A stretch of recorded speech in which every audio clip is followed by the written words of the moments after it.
Hello, നമസ്കാരം. ഇത് ഞാനിവിടെ ഉണ്ടാക്കാൻ പോകുന്നത് ഒരു മിക്സഡ് വെജിറ്റബിൾ കുറുമയാണ്. അപ്പോൾ അത് നിങ്ങളെ കൂടെ കാണിച്ചു തരാം കേട്ടോ. അപ്പോൾ ഇങ്ങനെ വായോ കണ്ടു നോക്കാം. ഇതാ നമ്മുടെ കുറുമ റെഡിയാക്കാൻ വേണ്ടിയിട്ട് ഞാൻ എടുത്തിരിക്കുന്ന ഫ്രോസൻ്റെ മിക്സഡ് വെജിറ്റബിൾസ് ആണ്.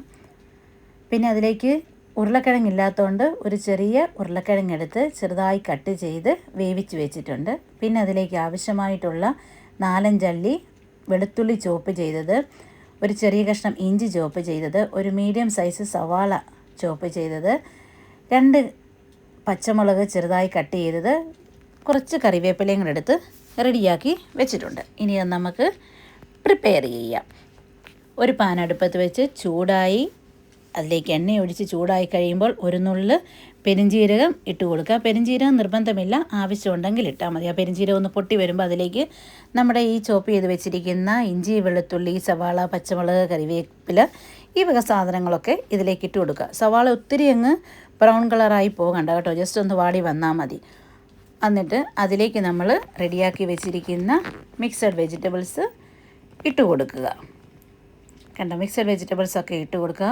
ഞാൻ ആദ്യം മറ്റേ ഫ്രോസൻ്റെയാണ് ഇട്ടത്, പിന്നെ നമ്മുടെ ഉരുളക്കിഴങ്ങ് കൂടെ ആഡ് ചെയ്ത് കൊടുത്തു. എന്നിട്ട് ഇതൊക്കെ ഒന്ന് നന്നായിട്ടൊന്ന് മിക്സ് ചെയ്യുക. ഇതിൻ്റെ പച്ചമണമൊക്കെ ഒന്ന് വിട്ട് വരട്ടെ.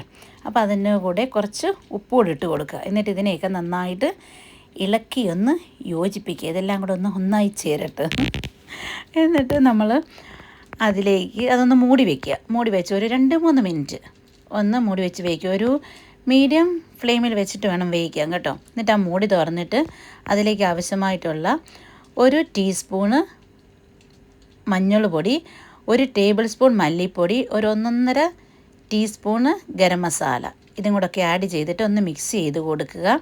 എന്നിട്ട് മിക്സ് ചെയ്തിട്ട് അതിലേക്ക് 1 കപ്പ് ചൂടുവെള്ളം കൂടെ ഒഴിച്ച് മിക്സ് ചെയ്യുക കേട്ടോ. അടി പിടിക്കാൻ നോക്കുക.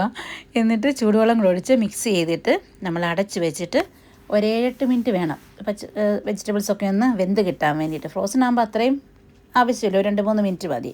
ഇത് ആ വേകുന്ന സമയം കൊണ്ട് നമ്മുടെ അരപ്പ് ഇതിലേക്ക് ആവശ്യമായിട്ടുള്ള അരപ്പ് റെഡിയാക്കുക. ഞാൻ 1 മുറി തേങ്ങ എടുത്തിട്ടുണ്ട്. തേങ്ങയും ക്യാഷ്യൂനട്ട് ആവശ്യമുണ്ടെങ്കിൽ ഒരു 4-5 പീസ് ക്യാഷ്യൂനട്ട് വേണമെങ്കിൽ ആഡ് ചെയ്ത് കൊടുക്കാം, നിർബന്ധമില്ല. പിന്നെ അതിലേക്ക് ഒരു അല്പം ഉപ്പും കൂടെ ചേർത്ത് അതിനാവശ്യമായ വെള്ളവും ചേർത്തിട്ട് നമ്മൾ നല്ല ഫൈൻ പേസ്റ്റായിട്ട് അരച്ചെടുക്കുക. എന്നിട്ട് ഈ അരപ്പ് നമ്മുടെ ഈ വെന്തുകൊണ്ടിരിക്കുന്ന ഈ നമ്മുടെ കുറുമയിലേക്ക്, നമ്മുടെ വെജിറ്റബിൾസിലേക്ക് ആഡ് ചെയ്ത് കൊടുക്കുക. കണ്ടോ, നല്ല ഭയങ്കര തിക്കായിട്ടുള്ള ഒരു ഗ്രേവിയാണ് ഇപ്പം നമുക്ക് കിട്ടിയിരിക്കുന്നത്. ഈ ഗ്രേവി തണുത്ത് കഴിഞ്ഞാൽ കുറച്ചുകൂടെ തിക്കാകും കേട്ടോ ഈ ഗ്രേവി. എന്നിട്ട് ഇതിനെ നല്ലതായിട്ട് ഇളക്കി യോജിപ്പിക്കുക. അത് കാരണം കൊണ്ട് 1 കപ്പ് ചൂടുവെള്ളം കൂടെ ഇതിലേക്ക് ആഡ് ചെയ്യുക. എന്നിട്ട് നന്നായി മിക്സ് ചെയ്യുക. എന്നിട്ട് ഒരു 2 മിനിറ്റ് തിളപ്പിക്കുക കേട്ടോ.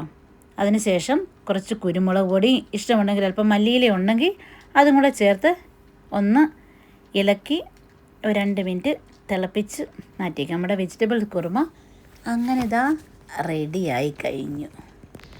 അപ്പോൾ നമ്മുടെ വെജ് കുറുമ റെഡി ആയിരിക്കുന്ന എല്ലാവരും കണ്ടല്ലോ.